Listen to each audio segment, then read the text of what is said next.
I want to start with an opening rap. I am contemplating the 1%, but I want to prevent the presumption that I meant the same 1% over which conventional contenders for president frequently dissent and resent. That's not my intent, nor is it for us time well spent. I'm lamenting a different 1%, that fragment of contaminant that corrupts the whole movement, that one bad apple that spoils the whole barrel. When you are trusting and receptive and a segment is deceptive, that one lying percent, that vile speck that defiles the rest. In the present tense, on this day we repent, between heaven-sent instruments and shifts in government, representatives hell-bent on ascendancy, the descent of decency, the number of malcontents versus those who willingly consent to misrepresentation, to the extent that our nation is increasingly content with the fraudulent. Fakeness has become sacred, and the actual sacrificial on the altar of entertainment, the non-factual, the amusing aggrandizement of character over the virtue of character's content. While we orient ourselves to enter the new year, venting our discontent, wary of the establishment, wary of the next newsworthy event, hiding in the basement, paving on the pavement, spent, bent, dented, tormented, we must practice discernment as we wrestle with that which is true and that which we only invent. Back in 2008,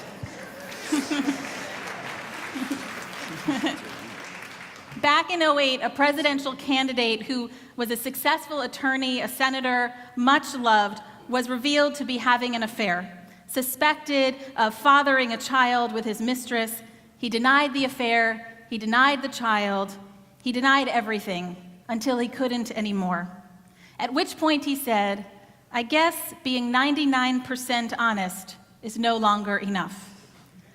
For that candidate, that 1% of dishonesty included an affair, a child he did father, paying an aide to pose as that father, and an attempt to falsify paternity tests. Being 99% honest is no longer enough. Well, when is it enough? We live at a time when candidates for the position of leader of the free world speak, tweet, debate, and are fact-checked in real time. And if their truthometer score is 57% true or mostly true, much of the public is satisfied. That's 43% magical thinking, story for hire, leprechaun, unicorn, liar, liar, media wire, headline hoarding, pants on fire, deception, which to many today is apparently all right. Stephen Colbert called this truthiness. He said, truthiness is a quality characterizing a truth that a person making an argument claims to know intuitively, from the gut, or because it feels right, without regard to evidence, logic, intellectual examination, or facts. We are a divided nation, he said, not between Democrats and Republicans or liberals and conservatives. We are divided between those who think with their heads and those who know with their hearts. And that's dangerous. It's dangerous to think you know with your heart without regard for truth. Some of the people who intend to hurt you the most are masterful at earning your trust and getting your heart to believe. How do we ever know the truth? We live in an era where more than speaking truth to power, we have to get power to speak the truth. Years ago, my daughter, who has beautiful curly hair, hated her beautiful curly hair. She wanted straight hair, so I took her to get a blowout. She was happy, she looked sleek, and the next morning she woke up, looked in the mirror, the curls were back, and with a blood-curdling shriek, she shouted, "It's all a lie!" And I wondered how to console her because she was kind of right. It is all a lie. I recently baked a whole bunch of homemade calzones, and I was proud, and they looked pretty good. I took a picture, I used Photoshop to add a summer filter, I posted it online, and now they looked really good. The weight on my driver's license is correct. When I was in my 20s. The hair color changes, resumes are enhanced, diplomas are doctored, idols are airbrushed, reality shows are staged, profiles are pretend. Based on a true story really just means inspired by life on Earth. We are living in Holden Caulfield's nightmare, the age of phonies. Everyone carries an iPhony, our portal into a hive mind digitalism where the stroke of a keyboard snowballs into an ephemeral impression, snowballs into a viral myth, snowballs into an uncurated encyclopedia of non-facts nonsense with enough buy-in and truthiness that it is permanently chiseled into the stone slab of our societal superego. Facts are old-fashioned. Truth is dead, and we have killed it. What was holiest and mightiest of all that the world has yet owned has bled to death under our knives. What water is there for us to cleanse ourselves? What festivals of atonement? What sacred games shall we invent? Of course, I plagiarized that thought. That was Nietzsche. I just substituted truth for God. And when Nietzsche said in 1882, God is dead, he was talking about how the advances of the age of enlightenment would lead to a rejection of universal moral law, the rejection of values. And here we are, on our festival of atonement, playing our sacred games in the age of entitlement, the age of entertainment. We've mistaken confidence for trustworthiness. When a leader is certain of his or her choices, even if there are no facts to back them up, people follow. Stiff-necked certainty is valued more than intellectual integrity. We have a culture in which leaders hardly apologize for anything, similar to the ancient belief that sovereigns cannot change their minds lest they lose their status as demigods, like Passover's Pharaoh, whose dogged posture brought plagues on his people and cost him his son, his wealth, his army. Like Purim's Ahasuerus, who decreed the murder of all Jews on a particular date and whose pig-headedness prevented him from annulling that decree. Rather, he issued a second decree empowering the Jews to preemptively strike against their neighbors. The deified dictator has blood on his hands, and there's not enough water to cleanse them. Our Torah, that shining vision from the Iron Age, was concerned with the trustworthiness of Israel's leaders. In fact, in the book of Deuteronomy, Torah outlines what we should do, how we should choose a king. In Deuteronomy chapter 17, it says, "The king that you appoint over you may not acquire many horses for himself, and he shall not take many wives for himself, lest his heart go astray. And he shall not acquire much silver and gold for himself. And when he sits upon that royal throne, this Torah shall be with him, and he shall read it all the days of his life, so that he may learn to fear and respect the Lord his God, so that his heart may not grow haughty over his brothers, so that he will not turn from the commandments." That's the instructions from Torah on how to choose a king. Torah was trying to safeguard the people from an untrustworthy leader, one whose heart was distracted by lovers and horses and money, one who cared more for his own wealth and glorification than that of the well-being of the people. A leader must not be so high and mighty that he or she is above the law, is above all others. A leader must hold a Torah to his or her heart, maintaining respect for an absolute morality, for a highest truth, for a living God. Truth matters, and God is alive. Lies don't go over so well in the Torah.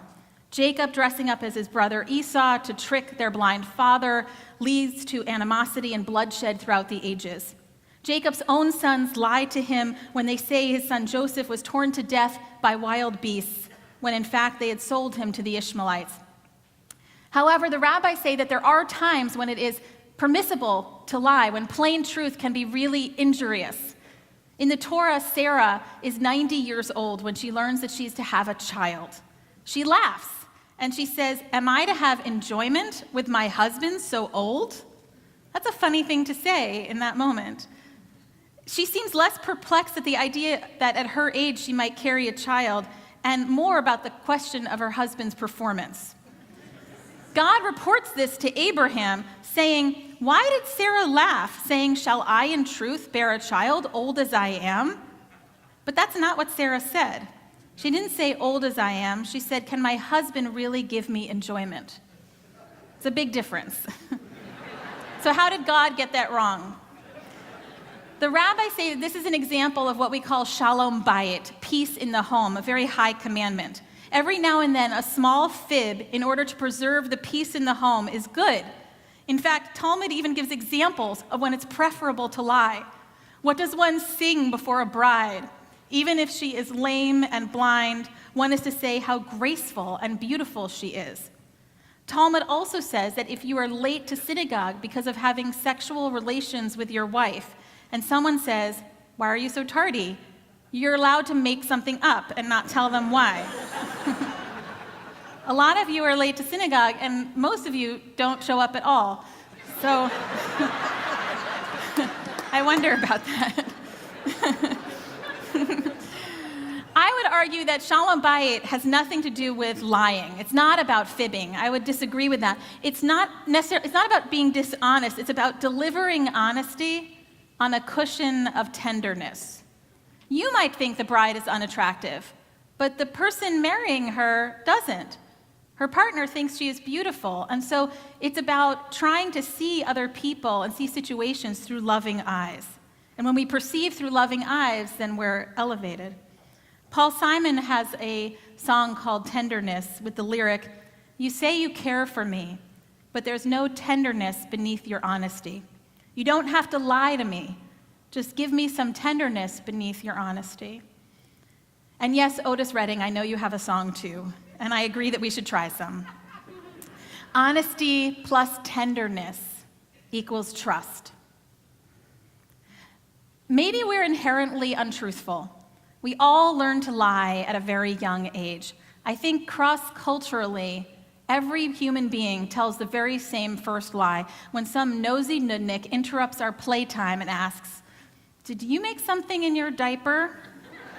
And we take a moment to calculate the risks and rewards, our discomfort against our self-determination, and we answer, "No." The Hasidic Rabbi Elimelech of Lezhensk, who was born in 1717, as he grew, became more and more confident that he would merit eternal life.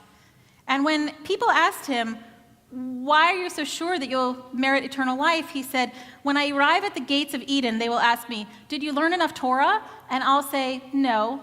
'Did you do all the mitzvot?' 'No.' 'Did you pray with fervor?'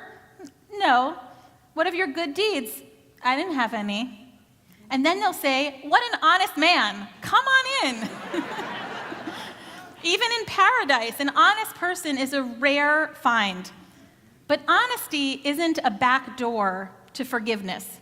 Just because one decides to tell the truth after committing innumerable secret sins doesn't mean the gates of atonement just burst open. It doesn't mean you've become a trustworthy person because after years of denial you say, "I made a mistake." Although it's a start.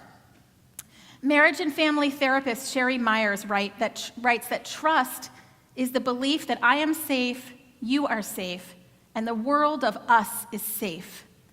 To rebuild trust, she writes that one has to be dependable, consistent, responsive, and comforting. She suggests that when a relationship feels like it's stuck and struggling, that one should remember to stop and ask oneself the following question: how would love respond? Rebuilding trust requires a lot of understanding, humbleness, and stamina. Alan Marinas writes, "A heart cannot hold fear and trust at the same time. When we cultivate trust, we inevitably loosen the grip that fear holds on our hearts. Cultivating trust, love becomes possible." You may know the work of Steve Covey, who introduced the idea of the emotional bank account. He taught that we create an emotional bank account with every relationship we have. This account begins on a neutral balance. Over time, we make deposits and withdrawals, but instead of units of monetary value, we use units of emotional value that are based on trust. When we make emotional deposits into someone's account, their trust in us grows and our relationship grows. And as a result, If we keep a positive reserve in our relationships, making regular deposits, there's greater tolerance for our mistakes. On the contrary, when we make withdrawals and our balance becomes low or even overdrawn, mistrust develops. When we break our promises to others, when we make major withdrawals from those accounts, not arriving on time, not following through, not attending to the little things, or living up to the words that we say. We do make mistakes. That's part of life and learning. And when appropriate, a sincere apology keeps emotional accounts in the positive, allowing you to maintain the balance. But it's hard to trust once your trust has been broken and that emotional bank account is raided and empty. In the Talmud, Rava, who lived in the year 300, said, "At the hour you enter heaven for judgment, you will be asked, Nasata venatata be'emunah, did you deal honestly with people in your business?" And you might wonder, why that question? Of all questions, what about my piety, my charity, my scholarship, anything else? But the main question is, were you honest in your business transactions? There are systems in this world, many, where dealing honestly with one another is not a high priority, where girls are offered jobs overseas and then are lost in the sex trade, where bribes corrupt organizations and obstruct every avenue for justice, where everyone and everything is up for sale and nothing is safe. We are a network, a symbiotic give and take relational push and pull system. We are all on the same boat. If I drill a hole under my seat, it matters to you. Everything depends on trust. Every time the light turns yellow, we step off the curb. We trust that the cars are going to slow to a stop. Every time we make a deposit in the bank, we trust our money is safe.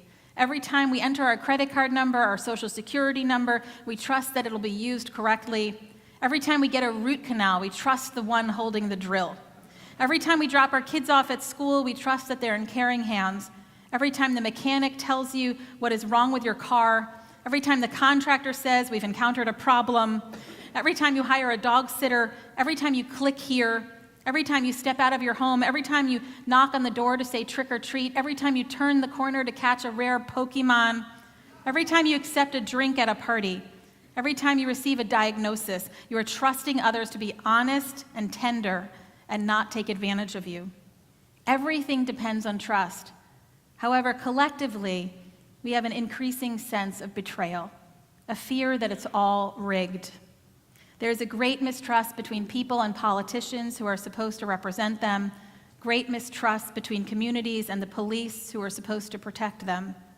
We're suspicious that we're being gaslit, manipulated into questioning our sanity.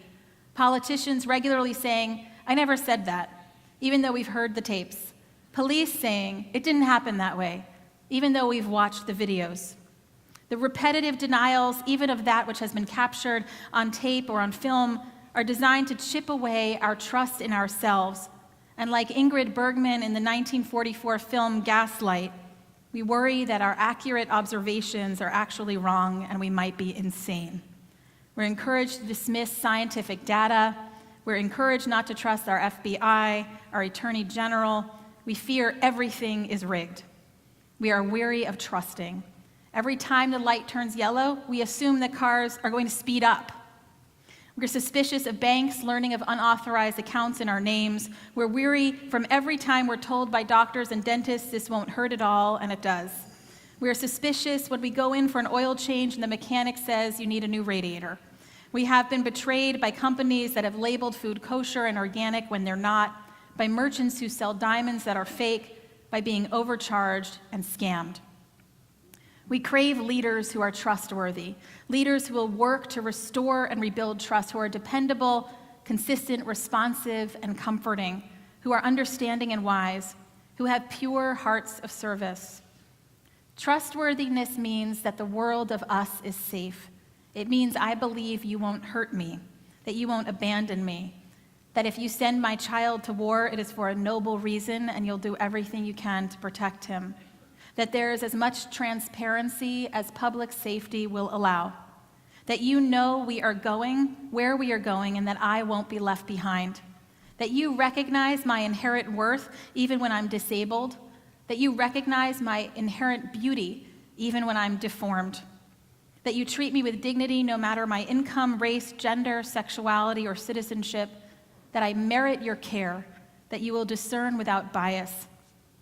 We've mistaken confidence for trustworthiness when what confidence is really just one's own measure of one's greatness. Confidence is one's own measure of one's perceived grandness, when trustworthiness is actually the universal measure of a good person. Nasata v'natata be'emunah, did you deal honestly in your businesses? That's what our tradition says is the first question will be asked in paradise. What if that was the only question that was asked at the debates? Have you dealt honestly? Are you trustworthy? What Torah, what law do you hold close to your heart that reminds you every day of an absolute morality, a higher truth that is more precious to you than any accumulation of lovers, horses, or money? On our dollar bill, it reads, "In God we trust."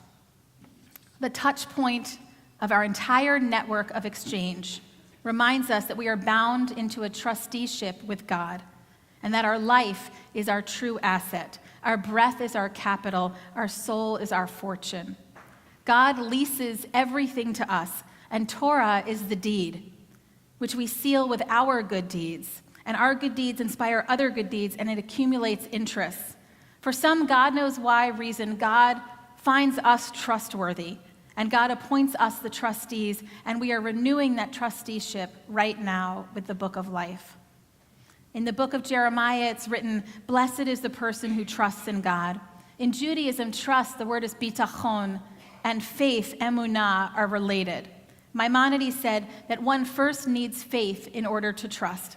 Faith that there's something more than this, that somehow I'm a part of something bigger than me. Faith that though the reason is hidden, it exists. Faith that although I don't have control over anything, there's a purpose.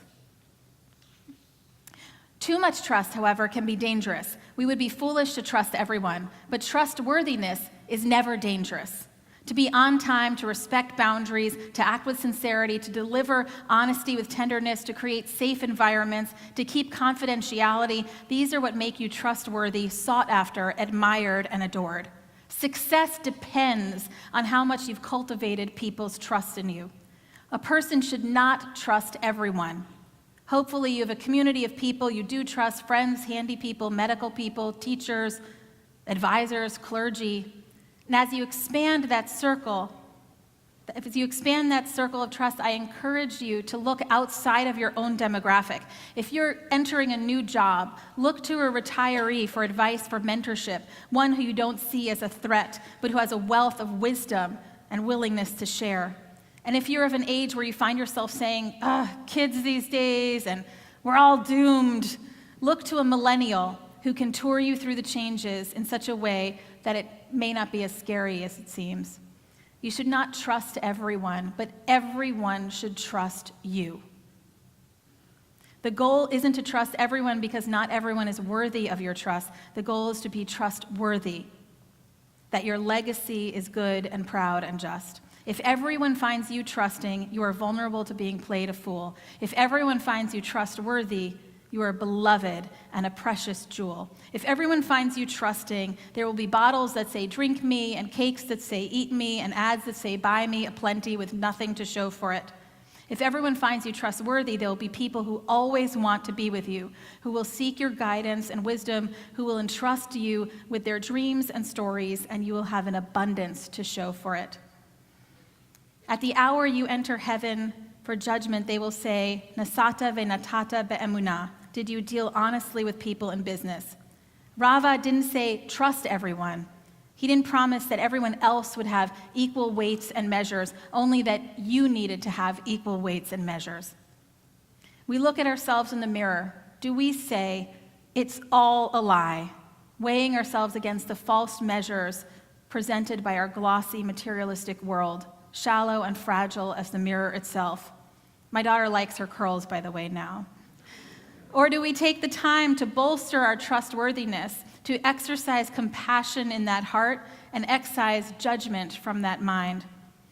Ask yourself, can you truly be trusted? Some of us can be trusted to be total blockheads whenever given the opportunity. Some of us can be trusted to make a wrong turn at every fork. Some of us can be trusted to ruin every opportunity, but that's not the trustworthiness that we're looking for. Rather, can you be trusted with those who depend on you to be safe? Can you be trusted to do no physical harm and as little emotional harm as possible?